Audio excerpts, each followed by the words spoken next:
सूरज की पहली किरण गंगा की लहरों को सुनहरी चादर में लपेट रही थी। आसमान में धुंध का हल्का आवरण फैला हुआ था और घाट पर भजन कीर्तन की गूंज हर कोने में सुनाई दे रही थी। यह महाकुंभ का वह विशेष दिन था जब लाखों श्रद्धालु पवित्र गंगा में डुबकी लगाकर अपने पापों का प्रायश्चित करते हैं। गंगा के किनारे का माहौल अद्भुत था। साधु संतों की टोली, नागा बाबाओं के झुंड और हर जगह से आए तीर्थ यात्रियों का विशाल जमावड़ा देखकर ऐसा प्रतीत होता था मानो समूचा ब्रह्मांड गंगा की गोद में समा गया हो। कहानी में आगे बढ़ने से पहले अगर आप भी भगवान को मानते हैं तो वीडियो को लाइक करके कमेंट बॉक्स में हर हर महादेव जरूर लिखिए। इन्हीं संतों के बीच एक विशेष व्यक्ति की उपस्थिति सबका ध्यान आकर्षित कर रही थी। अघोरी साधु भैरवनाथ। भैरवनाथ का रूप अद्वितीय था। वह गेरुए वस्त्रों में नहीं बल्कि राख से सने हुए पूरे शरीर और जटाजूट से ढका सिर लिए हुए थे। उनकी आंखें इतनी तीव्र और गहरी थीं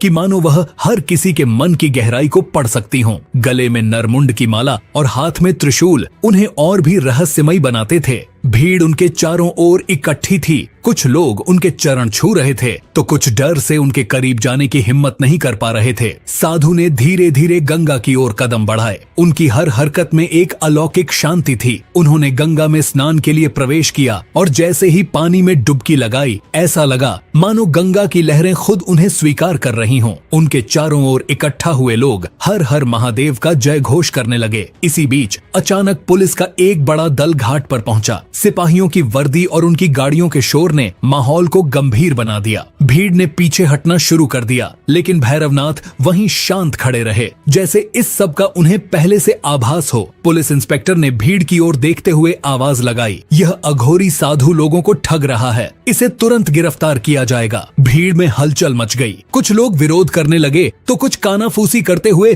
चुपचाप तमाशा देखने लगे। पुलिस ने बिना समय गवाए भैरवनाथ को घेर लिया। इंस्पेक्टर ने गुस्से में पूछा, तुम यहाँ क्या कर रहे हो? क्या तुम नहीं जानते कि ठगी और अंधविश्वास फैलाना कानूनन अपराध है? भैरवनाथ ने शांत स्वर में उत्तर दिया, मैं केवल अपनी साधना कर रहा हूँ। मेरा गंगा के अलावा किसी से कोई लेना देना नहीं। उनकी आवाज में इतनी गहराई थी कि कुछ क्षण के लिए पुलिस अधिकारी भी ठिठक गए लेकिन वे अपने इरादे से पीछे नहीं हटे। पुलिस ने उन्हें भीड़ के बीच से घसीटते हुए अपने वाहन तक पहुंचाया। लोगों ने विरोध किया लेकिन पुलिस के तेवर देखकर कोई अधिक बोलने की हिम्मत नहीं कर पाया। भैरवनाथ ने बिना किसी प्रतिरोध के खुद को गिरफ्तार करवा दिया। जैसे ही उन्हें गाड़ी में बैठाया गया घाट पर एक अजीब सन्नाटा छा गया। ऐसा लगा जैसे गंगा की लहरें भी इस अन्याय पर क्रोधित हो उठी हों। भीड़ में खड़े कुछ बुजुर्गों ने फुसफुसा कर कहा, यह कोई साधारण साधु नहीं है, यह भगवान शिव का ही रूप हो सकता है। पुलिस ने इसे गिरफ्तार करके बहुत बड़ी गलती की है। इस घटना ने महाकुंभ के उत्सव को बदल दिया।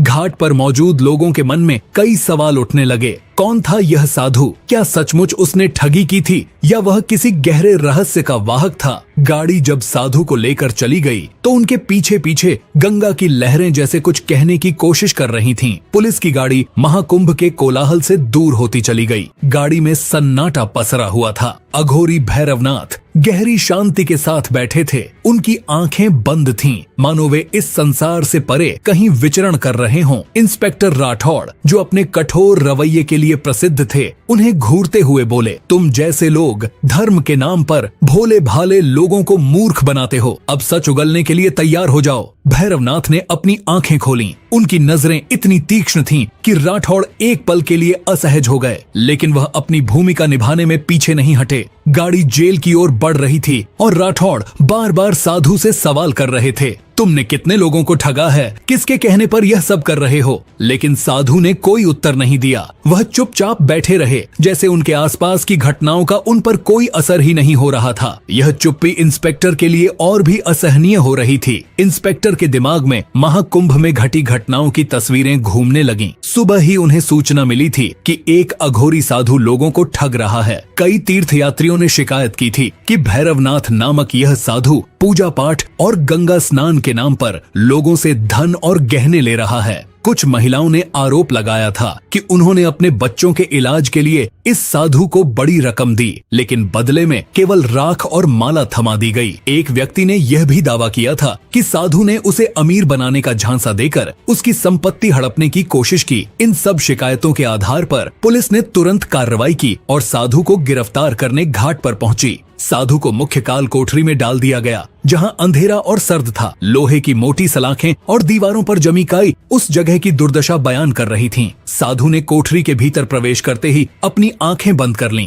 और एक कोने में बैठ गए। जेल के अन्य कैदी उन्हें अजीब नजरों से देख रहे थे। कुछ लोग फुसफुसा रहे थे, यह अघोरी है, इनके पास अलौकिक शक्तियां होती हैं, कहीं यह हमारे लिए मुसीबत न बन जाए। पुलिस स्टेशन के अधिकारी भी भैरवनाथ को लेकर संशय में थे। इंस्पेक्टर राठौड़ ने अपने अधीनस्थों से कहा, चाहे कुछ भी हो, मुझे इस आदमी का सच उगलवाना है। यह कोई साधारण ठग नहीं लगता, इसकी शांति मुझे परेशान कर रही है। भैरवनाथ ने कोई विरोध नहीं किया। उन्होंने अपनी आंखें मूंद लीं और गहरे ध्यान में लीन हो गए। जेल के भीतर अचानक एक अजीब सी हलचल होने लगी। ऐसा लग रहा था जैसे समय थम गया हो। पुलिसकर्मी जो अक्सर कठोर और निष्ठुर रहते थे, अचानक साधु को लेकर असमंजस में आ गए। उनमें से कुछ ने धीरे धीरे यह महसूस करना शुरू कर दिया कि भैरवनाथ की उपस्थिति में कुछ अद्भुत और रहस्यमयी है। जेल में एक विचित्र घटना घटी। कोठरी के पास ड्यूटी कर रहे सिपाही ने देखा कि साधु के चारों ओर हल्का प्रकाश फैलने लगा। उसने इसे अपनी आंखों का भ्रम समझा और नजरअंदाज कर दिया, लेकिन जल्द ही पूरे जेल में एक अजीब सी शांति छा गई। कैदियों के चिल्लाने और झगड़ने की आवाजें, जो आमतौर पर रात में सुनाई देती थीं, पूरी तरह बंद हो गईं। कुछ कैदियों ने दावा किया कि उन्होंने साधु को कोठरी के अंदर ध्यान करते समय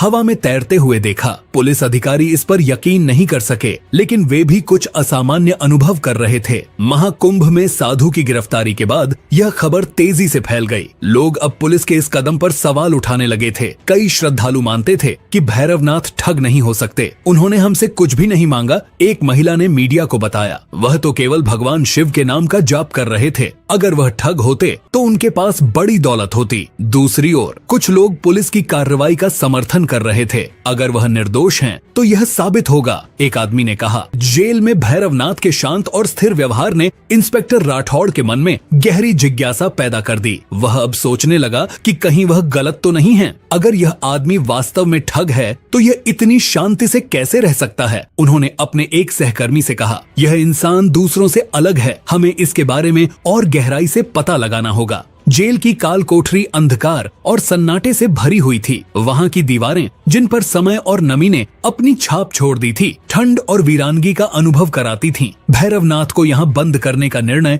इंस्पेक्टर राठौड़ ने इसलिए लिया था ताकि वह मानसिक और शारीरिक रूप से टूट जाए और सच्चाई स्वीकार कर लें। रात का समय था। जेल के सभी कैदी अपने अपने कोनों में दुबके हुए थे। अघोरी भैरवनाथ अपने कोने में ध्यान मग्न बैठे थे। उनकी उपस्थिति जो किसी को शांत कर सकती थी, वहीं जेल के अधिकारियों और कैदियों के लिए बेचैनी का कारण बन रही थी। काल कोठरी में घना अंधेरा था। केवल एक छोटी सी खिड़की से चांद की हल्की रोशनी अंदर आती थी, लेकिन वह भी अंधेरे को चीरने में असमर्थ थी। कोठरी के आसपास अजीब सी सरसराहट सुनाई दे रही थी, जैसे वहाँ कोई अदृश्य ताकत मौजूद हो। कोठरी के अन्य कैदी फुसफुसाते हुए आपस में बात कर रहे थे। क्या यह सच है कि यह आदमी अघोरी है? हाँ, मैंने सुना है कि अघोरी के पास अलौकिक शक्तियाँ होती हैं, लेकिन ये यहाँ क्यों है? कहीं ऐसा न हो कि वह हम पर कोई तांत्रिक क्रिया कर दे। इन बातों के बीच भैरवनाथ शांत थे। वह अपने त्रिपुंड ललाट और गले में पड़ी नरमुंड माला के साथ बिल्कुल अचल बैठे थे। ऐसा लगता था जैसे वह खुद को इस संसार से अलग कर चुके हों। पहला संकेत आधी रात के करीब कोठरी के पास तैनात एक सिपाही को हलचल महसूस हुई। उसने देखा कि कोठरी के अंदर का माहौल बदल रहा था। वहाँ हल्की हल्की गूंज सुनाई दे रही थी। ये गूंज किसी मंत्र की तरह लग रही थी। सिपाही ने डरते हुए अपने साथी से कहा, क्या तुमने यह आवाज सुनी? लेकिन उसके साथी ने कुछ नहीं सुना। सिपाही ने साहस जुटाकर कोठरी की ओर देखा। उसने देखा कि भैरवनाथ के चारों ओर एक हल्का प्रकाश फैलने लगा है। कोठरी की अंधेरी दीवारें उस प्रकाश से चमकने लगीं। साधु गहरे ध्यान में लीन थे। उनकी आंखें बंद थीं, लेकिन उनकी उपस्थिति इतनी प्रबल थी कि जेल की दीवारें तक उनकी ऊर्जा को महसूस कर रही थीं। उनके चारों ओर बहने वाली अदृश्य ऊर्जा ने वहां के माहौल को बदल दिया था। जेल के दूसरे कैदियों ने भी यह महसूस किया। एक कैदी जो कई सालों से जेल में बंद था और अपने क्रूर स्वभाव के लिए जाना जाता था, पहली बार शांत हो गया। उसने कहा, मुझे नहीं पता यह आदमी कौन है, लेकिन यह साधारण इंसान नहीं हो सकता। इंस्पेक्टर राठौड़ की बेचैनी। राठौड़ अपने कार्यालय में बैठा था, लेकिन उसका ध्यान बार बार काल कोठरी की ओर जा रहा था। उसने अपने सहायक से कहा, मुझे समझ में नहीं आता कि यह आदमी इतना शांत क्यों है। कोई तो कारण होगा, क्या पता यह ठग हो या इससे भी कुछ बड़ा। राठौड़ ने खुद जाकर कोठरी का मुआयना करने का निश्चय किया। जैसे ही वह कोठरी के पास पहुंचे, उन्होंने साधु के चारों ओर फैले उस हल्के प्रकाश को देखा। राठौड़ ठिठक गए। उन्हें ऐसा लगा जैसे वह उस साधु की ऊर्जा से खींचते जा रहे हों। राठौड़ ने अपनी हिम्मत जुटाकर भैरवनाथ से पूछा, तुम कौन हो? क्या सच में तुम ठग हो या यह सब कोई चाल है? भैरवनाथ ने धीरे धीरे अपनी आंखें खोलीं। उनकी आंखों में एक अद्भुत चमक थी। वह बोले, मैं वही हूँ जो सबके भीतर है। तुम मुझसे जो प्रश्न कर रहे हो, उसका उत्तर अपने भीतर खोजो। राठौड़ इस उत्तर से असमंजस में पड़ गए। उन्होंने साधु से और सवाल करने की कोशिश की, लेकिन वह फिर से ध्यान में लीन हो गए। रात और गहरी हो चुकी थी। जेल के सभी कैदी सो चुके थे, लेकिन काल कोठरी के पास खड़ा सिपाही अब भी बेचैन था। अचानक जेल के अंदर एक जोर की आवाज हुई। ऐसा लगा जैसे दीवारों के पीछे कुछ गिरा हो। सिपाही दौड़कर राठौड़ के पास पहुंचा और कहा, सर, वहाँ कुछ अजीब हो रहा है। कोठरी के अंदर से तेज आवाजें आ रही हैं। राठौड़ और अन्य अधिकारी तुरंत कोठरी के पास पहुंचे। वहाँ उन्होंने देखा कि कोठरी की सलाखें अपने आप हिल रही थीं। अंदर भैरवनाथ के चारों ओर तेज रोशनी फैल रही थी। ऐसा लगा जैसे कोठरी में कोई अदृश्य शक्ति काम कर रही हो। जेल के सभी कैदी अब जाग चुके थे।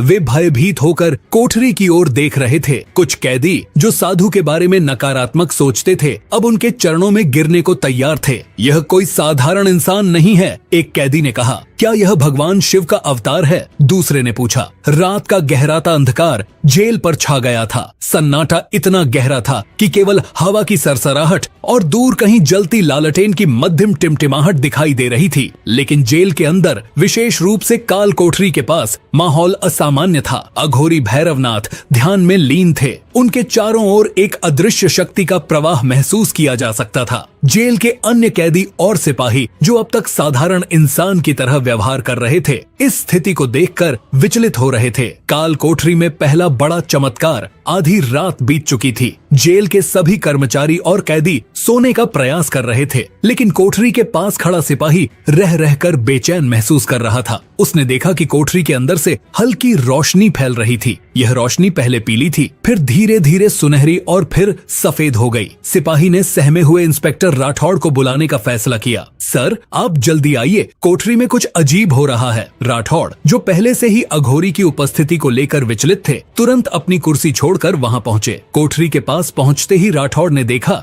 कि भैरवनाथ के चारों ओर तेज प्रकाश का एक वृत्त बन चुका था। साधु की आंखें अब भी बंद थीं, लेकिन उनकी उपस्थिति का प्रभाव पूरे वातावरण पर साफ दिखाई दे रहा था। जेल के अन्य कैदी जो पहले झगड़ालू और हिंसक थे, अब शांत हो गए थे। उनमें से कई साधु की ओर ध्यान मग्न होकर देख रहे थे। एक कैदी जिसने पहले कई बार जेल के नियम तोड़े थे, फूट फूट कर रोने लगा। मैंने अपने जीवन में कई पाप किए हैं, उसने कहा। मुझे लगता है कि यह साधु मुझे देख रहा है, मेरी आत्मा को। राठौड़ का पहला बड़ा संदेह। इंस्पेक्टर राठौड़, जो अपने कड़े व्यवहार के लिए जाने जाते थे, इस घटना को देखकर विचलित हो गए। उन्होंने खुद से कहा, यह आदमी क्या है? क्या यह वाकई ठग हो सकता है या हमारे सामने कुछ ऐसा है जो हमारी समझ से परे है? उन्होंने साधु से पूछा, यह सब क्या हो रहा है? तुमने ऐसा क्या किया कि यह कोठरी भी तुम्हारी शक्ति से भर गई है? साधु ने धीरे से आंखें खोलीं। उनकी आंखों में गहराई और शांति थी। उन्होंने कहा, जो तुम देख रहे हो वह तुम्हारे भीतर का ही प्रतिबिंब है। डर तुम्हारी कल्पना है और जो प्रकाश तुम्हें दिख रहा है वह सत्य है। रात के तीसरे पहर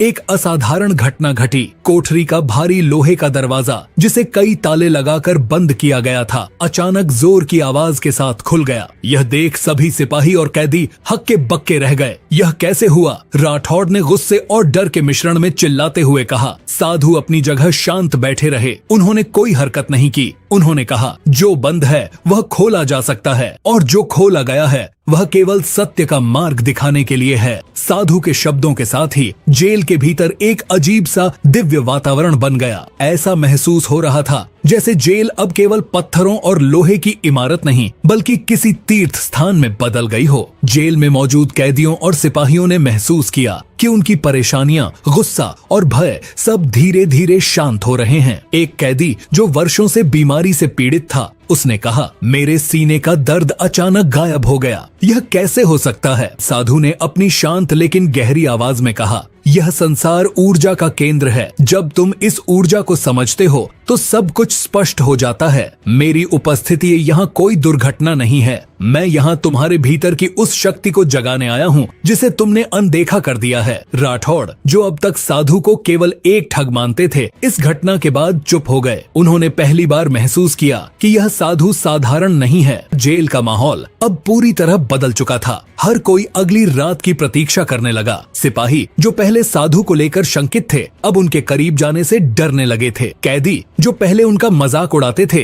अब उन्हें श्रद्धा की नजरों से देख रहे थे। राठौड़ ने अपने सहकर्मियों को बुलाकर कहा, इस आदमी के बारे में और जानकारी जुटाओ। मुझे इसके अतीत के बारे में सब कुछ पता करना है। मुझे यह जानना होगा कि यह आदमी कौन है और यह सब कैसे कर रहा है। जेल के भीतर फैले दिव्य माहौल ने सभी को बदल दिया था। कैदियों, सिपाहियों और यहाँ तक कि इंस्पेक्टर राठौड़ के दिल में भी अब साधु भैरवनाथ के प्रति जिज्ञासा और श्रद्धा का भाव उत्पन्न हो गया था। लेकिन सबसे बड़ा प्रश्न अब भी अनुत्तरित था। भैरवनाथ कौन हैं और उनके पास ये अद्भुत शक्तियां कहां से आईं? राठौड़ ने साधु के अतीत के बारे में अधिक जानने का निश्चय किया। उन्होंने अपने सहायक को आदेश दिया, जाओ महाकुंभ में और उसके आसपास इस व्यक्ति के बारे में सारी जानकारी जुटाओ। यह जानना बहुत जरूरी है कि भैरवनाथ आखिर किसके आदेश से यहाँ हैं। साधु जो अब भी कोठरी में ध्यान मग्न बैठे थे, अपने भीतर के सफर पर निकल चुके थे। इस ध्यान के दौरान उनके अतीत की झलकियां प्रकट हुईं। भैरवनाथ एक छोटे से गांव में पैदा हुए थे। बचपन से ही उनका झुकाव आध्यात्म की ओर था। वह घंटों जंगल में अकेले बैठकर ध्यान करते थे। गांव वाले उन्हें अजीब समझते थे, लेकिन उनके भीतर की शांति और दृढ़ता ने उन्हें हमेशा विशेष बना दिया। एक दिन एक रहस्यमयी साधु उनके गांव आए। उस साधु ने भैरवनाथ को पहचान लिया और कहा, तुम कोई साधारण बालक नहीं हो। तुम्हारे भीतर कुछ ऐसा है जो पूरे संसार को बदलने की क्षमता रखता है। तुम्हें भगवान शिव के मार्ग पर चलना होगा। उस दिन से भैरवनाथ ने साधु के साथ हिमालय की यात्रा शुरू की। वहाँ उन्होंने कठिन तपस्या की। हिमालय की कठोर ठंड में उन्होंने केवल राख और जड़ी बूटियों पर निर्वाह किया। उनकी साधना ने उन्हें अलौकिक शक्तियां प्रदान की, लेकिन यह सब उन्होंने भगवान शिव के प्रति अपने पूर्ण समर्पण और सेवा के लिए किया। हिमालय में एक गुफा के भीतर उन्होंने लगातार कई वर्षों तक तपस्या की। उनकी आराधना इतनी गहन थी कि भगवान शिव स्वयं उनके सामने प्रकट हुए।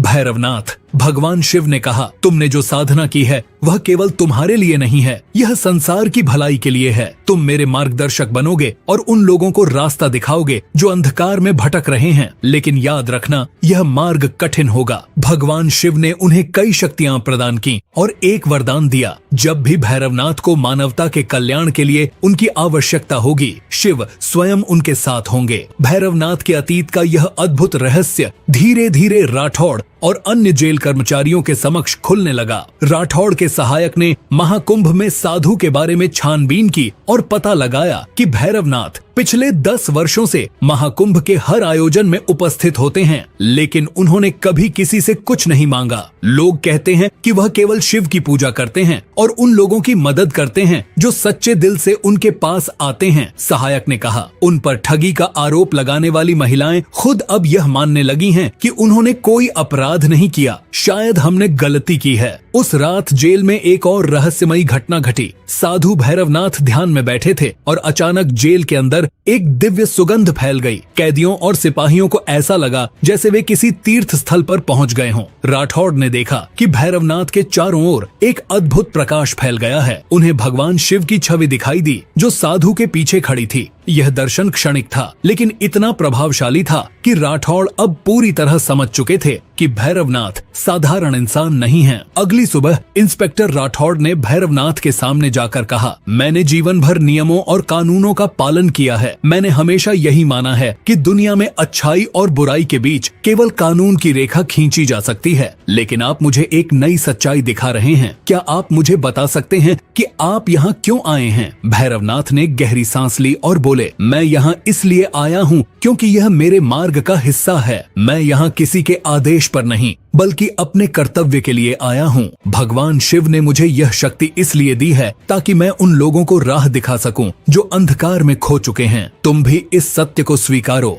राठौड़, यह शक्ति तुम्हारे भीतर भी है। भैरवनाथ की शक्तियों और उनके दिव्य व्यक्तित्व के सामने अब तक जेल में जो भी संशय था वह धीरे धीरे मिटने लगा। पुलिस कर्मियों और कैदियों के दिल में उनके प्रति सम्मान और श्रद्धा का भाव पैदा होने लगा था। जेल में कैदियों का व्यवहार आश्चर्यजनक रूप से बदलने लगा। जहां पहले कैदी एक दूसरे से झगड़ते रहते थे, अब वही कैदी शांत हो गए थे। कुछ कैदी तो ध्यान लगाने लगे थे। राठौड़ ने यह परिवर्तन देखकर कहा, यह आदमी कोई साधारण इंसान नहीं है। इसकी उपस्थिति ने जेल का माहौल ही बदल दिया है। एक रात जब जेल के सभी कैदी सो रहे थे, तभी अचानक पूरे जेल में घंटियों की आवाज गूंजने लगी। यह आवाज इतनी मधुर थी कि हर कोई मंत्रमुग्ध हो गया। कैदियों और पुलिस कर्मियों ने देखा कि भैरवनाथ के चारों ओर फिर से तेज प्रकाश फैल गया। इस बार प्रकाश इतना प्रबल था कि जेल की दीवारें तक सुनहरी दिखने लगीं। अगली सुबह राठौड़ ने भैरवनाथ से पूछा, आपने यह सब कैसे किया? यह सब क्या दर्शाता है?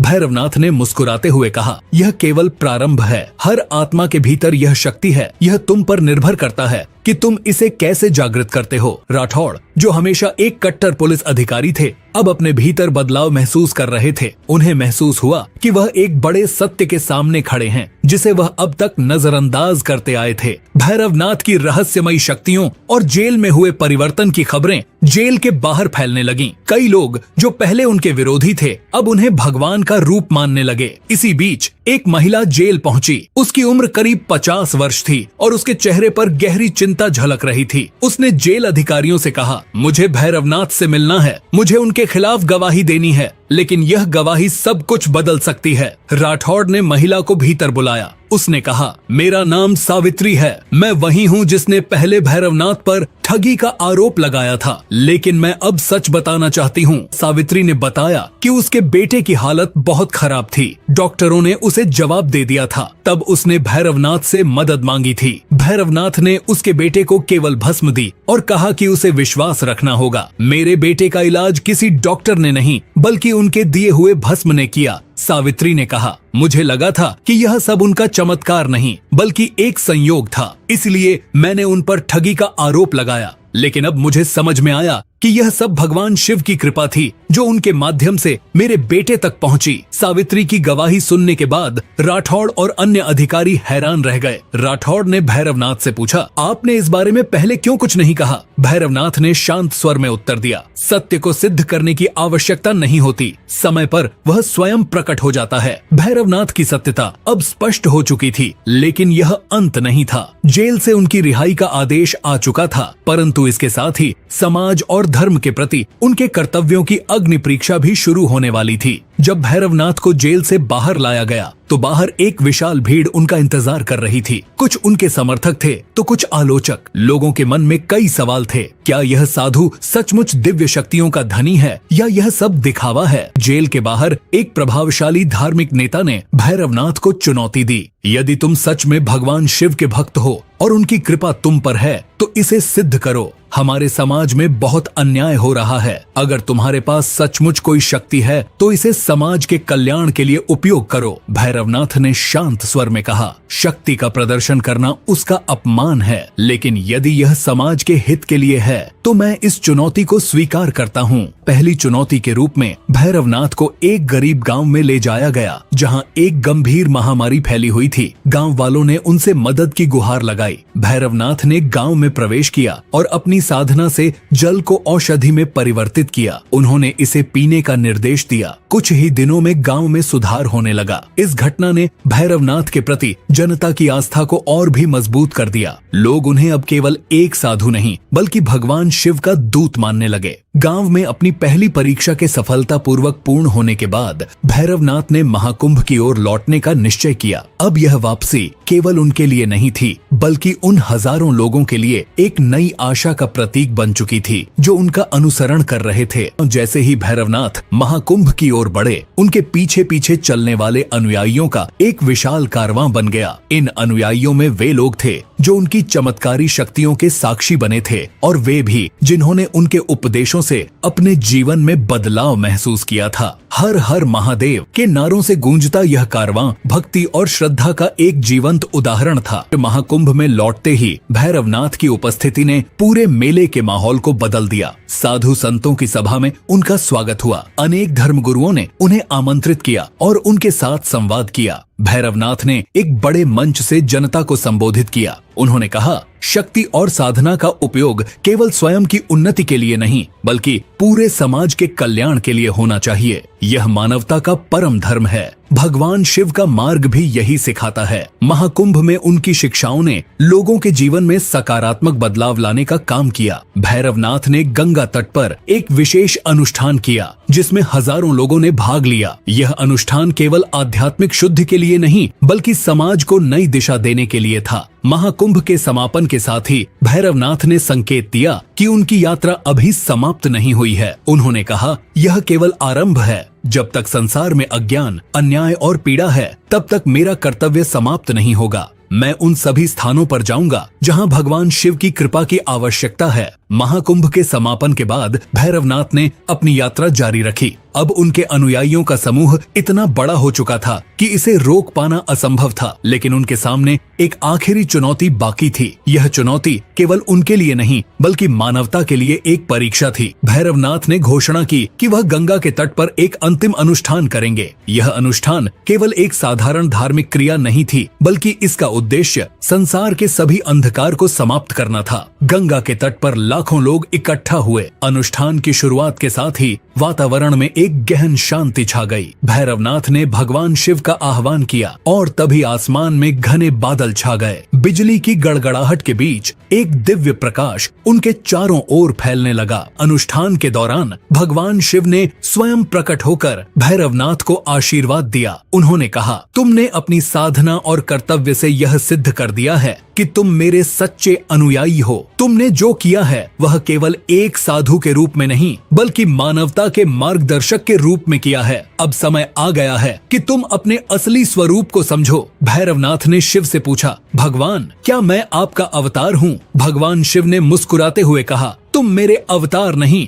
बल्कि मेरे संदेशवाहक हो। हर इंसान में मेरा अंश है और तुमने इसे जागृत कर दिखाया है। यही तुम्हारा सत्य है। भगवान शिव के प्रकट होने और उनके आशीर्वाद के बाद भैरवनाथ ने अपने अनुयायियों को संबोधित किया। उन्होंने कहा, हम सभी में दिव्यता है। भगवान शिव हर जगह हैं और हम सभी उनके अंश हैं। यह संसार हमारा कर्तव्य है और इसे हम केवल अपने कर्मों से सुधार सकते हैं। इस अनुष्ठान के बाद भैरवनाथ ने अपने अनुयायियों से विदा ली। उन्होंने कहा कि अब समय आ गया है कि हर इंसान अपने भीतर की शक्ति को पहचान कर संसार को बेहतर बनाए। उनकी विदाई ने लोगों के दिलों में एक गहरा प्रभाव छोड़ा। भैरवनाथ की यात्रा ने यह सिद्ध कर दिया कि सच्ची शक्ति भीतर होती है। उनका जीवन मानवता के लिए प्रेरणा का स्रोत बन गया। उनकी शिक्षाएं और कर्म आज भी लाखों लोगों के दिलों में जीवित हैं। यह कहानी हमें यह सिखाती है कि अज्ञान, अन्याय और अंधकार के खिलाफ लड़ाई केवल बाहरी नहीं बल्कि आंतरिक भी है। जब तक हम अपने भीतर की शक्ति को पहचानते हैं तब तक हर चुनौती का समाधान संभव है।